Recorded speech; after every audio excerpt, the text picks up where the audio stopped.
Voltamos com Democracia aqui pela TV Assembleia, quando falamos em abandono de incapaz.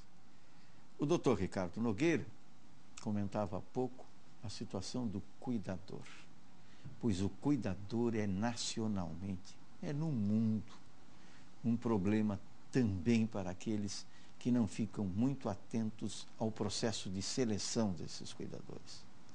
Porque não é só a criança. Assim como a criança, no mesmo nível, o idoso também é um incapaz muitas vezes. E fica entregue aos cuidadores. Cuidadores que são incapacitados para esse exercício, por questões de preparação profissional, mas questões emocionais também. Como tem se observado os maus tratos que são impostos pelos cuidadores a esses incapazes de mais idade. Aí a televisão está aí. Os meios de comunicação são muito importantes em todas as circunstâncias pelo que revelam à sociedade. Não apenas pelo que mostram, mas pelo que trazem de alerta a todos. São terríveis as situações, muitas vezes, destes idosos, não são? Não são, doutor? A gente tem exemplos, né? E também é bem isso, são as crianças, né? Que tem que ter aquele cuidado com as babás, né? E na verdade o idoso é igual, né? É uma babá de adulto, né? Porque ele também fica como uma criança, ele perdeu o juízo crítico, né? E aquela senilidade, né? Lembra esse filme do Benjamin Button, né? Que ele volta, né? Todo mundo tem uma ideia de querer a eterna juventude, mas nesse filme ele mostra muito bem, o relógio dele funciona ao contrário. Ele nasce velho e rejuvenesce. Só que dá no mesmo, né? Porque ele fica um bebê também. As duas pontas são quase iguais, né? O ideal seria viver até os 50 e estabilizar outros 50, né? Seria bom, né? Seria sabedoria, conhecimento e saúde. Em breve nós vamos ter esse problema, né? No Japão já tem uma população centenária, né? E esse problema nós vamos ter logo aqui no Brasil, né? E principalmente aqui no Rio Grande do Sul, que as pessoas já têm um prognóstico de vida cada vez maior. Então nós temos que nos preparar, como é a Europa hoje, uma sociedade de idosos, uma sociedade que tem que estar adaptada, preparada para atender esses idosos. Porque então nós vamos ter muito mais doenças crônico-degenerativas, né? Muito mais demências, muito mais Alzheimer, né? Então a sociedade ela tem que se preparar para esse próximo passo, né? Eu vou muito ao Rio de Janeiro, eu faço mestrado lá, agora vou concluir no final desse mês de fevereiro, e eu vejo assim, Copacabana é um asilo. Copacabana é um asilo. Só vivem velhos em Copacabana. Porque aposentados de todos os pontos do Brasil, com algum recurso, querem viver em Copacabana, né? Exato. Mas é só idoso. É um bairro de idosos, Copacabana. O Moinhos de Vento aqui em Porto Alegre também. A maior média de idade dos moradores de Porto Alegre está no Moinhos de Vento. E a maior renda per capita também. Só que esses idosos, eles têm recursos. E no Rio de Janeiro acontece o mesmo. Então, esses idosos eles mobilizam e movimentam a própria cultura da cidade. Então, existe um serviço hoje no Rio de Janeiro de vans, que toda estreia de qualquer espetáculo teatral vendem todos os ingressos para os idosos. Os idosos têm desconto de 50%. Então, eles vão a tudo. Então, qualquer estreia de qualquer espetáculo no Rio de Janeiro só tem idosos. E tem esse serviço de van, que inclusive a van cobra mais caro do que o espetáculo. Então existem empresas que trabalham com isso. Então isso é uma coisa que nós temos que começar a pensar, porque esse idoso, alguns hoje até voltaram a trabalhar, porque o mercado está contratando, né, e pessoas com mais experiência, mas nós temos que preparar essas pessoas para elas terem ocupação. Lá em Copacabana é ao ar livre, por causa da praia, então eles fazem ginástica na praia, mas um dia eu vi a ginástica para a praia do idoso, me apavorei, acho que tinha quase de 500 a quase 1000, é um número grande mesmo, né, na praia e tal. E aqui, acho que Porto Alegre já está se adaptando, né? Nos parques, a gente já vê que estão botando equipamentos. Temporada de verão. Para se exercitar. Então nós vamos ter que ter isso, né? Ter rampa em tudo que é lugar. Então esse pessoal o que faz? Viaja bastante, frequenta muito restaurante e esse tipo de coisa. Mas a gente tem que prever um sistema de saúde voltado para a terceira idade e o pessoal dos recursos humanos tem que estar preparado para isso.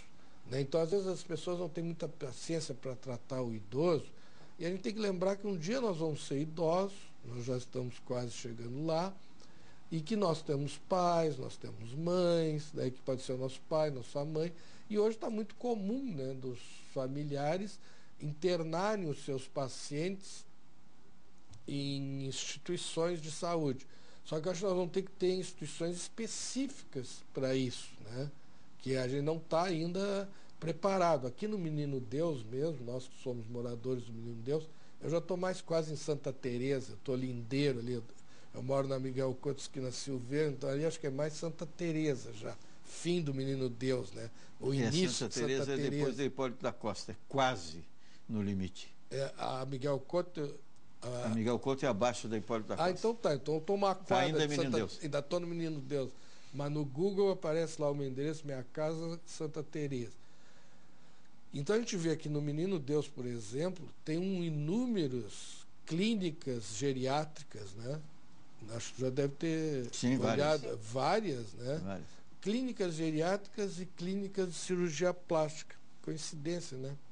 O pessoal está ficando mais idoso, já quer ficar mais bonito também. Mas tem que ter uma qualidade. Temos ali o Parque Marinha, que é muito bem equipado, muito bem cuidado, né?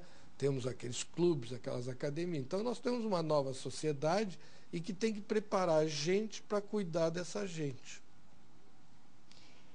E em relação aos próprios idosos e pessoa com deficiência, quando a família tem condições, se consegue um tratamento de mais qualidade. Mas quando a família, e mesmo com as crianças, não consegue a vaga na escolinha e deixa com a vizinha, e deixa, pega uma menina de 15, 16 anos, que no contraturno, de manhã vai para a escola e de tarde a menina cuida a filha da vizinha e ganha o valor X por mês, né? Então, essa parcela é uma parcela de muita preocupação, porque é uma parcela de que não sabemos a qualidade. Se eu coloco minha filha numa escolinha, eu sei que ali tem um grupo cuidando, tem mais que uma professora, tem uma coordenadora. Pode ter problemas, mas o problema, ele é atacado a tempo, né? Ele minimiza as condições do problema.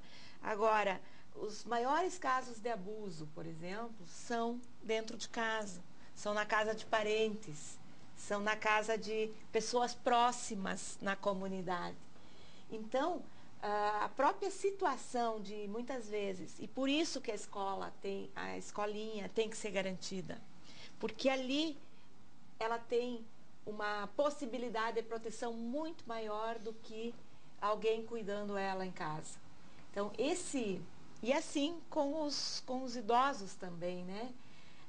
Acho que a creche dia, o idoso vai para uma instituição durante o dia, volta para o convívio familiar à noite. São questões novas que em alguns lugares na Europa já tem esses sistemas e que no Brasil tem muita dificuldade de discutir isso. Porque ou se interna numa instituição ou fica com a família. Não se cria condições de discutir um meio termo. Vai o turno da tarde para a instituição, onde tem atendimento. Conheço a experiência, por exemplo, de Bagé, que tem uma secretaria do idoso, que trabalha desde a fisioterapia, do atendimento, da diversão, do contato com outros idosos, no turno da tarde, e à noite a família retorna para a família. Então, são situações que precisam ser trabalhadas e buscadas nesse sentido, que alivia a responsabilidade da família, que durante o dia pode deixar o seu idoso ou a pessoa com deficiência ou a criança na escolinha e à noite ela volta para o convívio familiar. Então, vou trabalhar tranquila, né? O meu estresse de estar no trabalho, eu sei que estando na escolinha ou na creche, no atendimento ao idoso, vai diminuir também, vai melhorar a minha relação. Não é possível familiar. fazer um cadastro de cuidadores? Eu acho que as instituições públicas... Não existe, né? Hoje não existe. Existem cadastros de grupos de idosos. Poder Público Municipal e o grande desafio, eu que trabalho com projetos na Secretaria de Justiça e Direitos Humanos, atendo diariamente prefeitos que buscam programas para atendimento ao idoso. Que hoje a educação, como a pirâmide vai está se movimentando, a educação tem ainda falta de vagas em educação infantil, porque teve um período que quase não se criou vagas, e uns 20 anos para cá, mesmo criando grandes escolas, que são as escolas novas de educação infantil, com informática, com até palco para as crianças desenvolver suas aptidões. É um avanço na área dos equipamentos, né?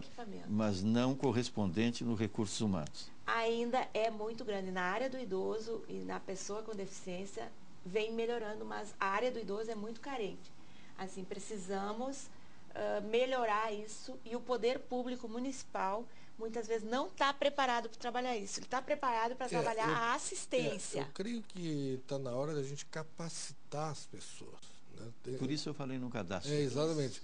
Mas as pessoas têm que ter capacitação e treinamento. Então nós temos que ter equipes de pessoas com formação adequada, né, em geriatria, né, psiquiatria geriátrica, geriatria, pessoas que sejam formadas e capacitadas. Nós não temos mais espaço para essas coisas que são feitas de uma forma amadora, né? A pessoa não tinha o que fazer, estava aposentada, aí começava a cuidar, mas de uma forma empírica. Aumentar minha renda cuidando de idosos. Isso, mas sem nenhum conhecimento. Então ou tem sendo que ter. babá. Exatamente. Então o que nós temos? Hoje nós estamos numa sociedade que é já de quase primeiro mundo. Então nós temos que ter gente capacitada e treinada para aquela função, mas treinada dentro de uma visão e de um viés técnico, né? Não pode ser dessa forma assim, né? Hoje nós temos curso de gastronomia, nós temos curso de higienização, acabou a fase do amadorismo, né? Nós temos que trabalhar em cima de protocolos, de conhecimento, de objetivos, de meta. Nós estamos numa sociedade que está cada vez se especializando, né, mais constantemente, né? Então essa exigência hoje já se faz mister, né? Se faz obrigatória, né? E isso se transfere muito ao gestor público fazer as suas parcerias com as universidades. Eu conheço algumas aqui que têm suas experiências com cuidar do cuidador, e é uma preocupação crescente, assim. Os alunos, sempre tem alunos suficientes. As famílias, inclusive, encaminham os seus cuidadores pagam o período, porque ainda as experiências que se tem, na maioria, são de faculdades privadas, né? Então, acho que os gestores públicos precisam pensar em formas que isso vai diminuir a internação no hospital, vai diminuir lá na delegacia do idoso, vai diminuir lá na delegacia da criança e adolescente. Se nós formos ver, com o número crescente de idosos, não vai ter hospitais e leitos hospitalares para todos, né? Então vai ter que se ter. Tem que chegar a um processo de internação domiciliar. Exatamente, né? Mas isso vai ter que ter gente profissional, capacitado, no mínimo na orientação de familiares. Fisioterapeutas, enfermeiros, que já ocorre isso, né? Técnicos de enfermagem, médicos, capacitados para resolver, porque isso é uma demanda. É uma demanda que agora está reprimida, né? Uma necessidade que cada vez vai ser maior. Então isso se torna também uma oportunidade de serviços, né? E que sempre que tu vai fazer um serviço, esse serviço tem que primar pela qualidade, né? Então isso é essencial. Então esse é um grande nicho aí que está se criando e que a gente tem que prever isso, né? Senão o que ocorre? Essas pessoas muitas vezes ficam nos hospitais e tirando a vaga de um paciente numa situação de emergência, de urgência, porque são pacientes crônicos, né, que não têm necessidade de tem que estar num ambiente adequado, mas não necessariamente num nível hospitalar terciário, né? Então nós podemos fazer isso um serviço a nível primário até secundário. Então é uma coisa que a gente tem que fazer uma classificação, né, dessas necessidades e do que a gente tem pela frente, porque essa população está aumentando de uma forma até certo ponto rápida, né? As nossas previsões de prognóstico de vida é cada vez maior, né? Inclusive, as unidades de saúde estarem preparadas para fazer o atendimento domiciliar. Porque lá na comunidade tem uma região atendida pelo PSF. Eu vou te dar um exemplo. E lá o médico, ele podendo ser cuidado em casa, o médico tem que ter condições de ir lá fazer Isso. a visita. Então eu vou te dar um exemplo. A Cassi do Banco do Brasil, o que ela fez? Lá em Copacabana, que tem muitos aposentados do Banco do Brasil, né, do país inteiro, ela criou um serviço de home care. Então, que são umas caminhonetinhas que vão lá e atendem, vem a pressão, faz os exames em casa, porque eles têm dificuldade de se locomover.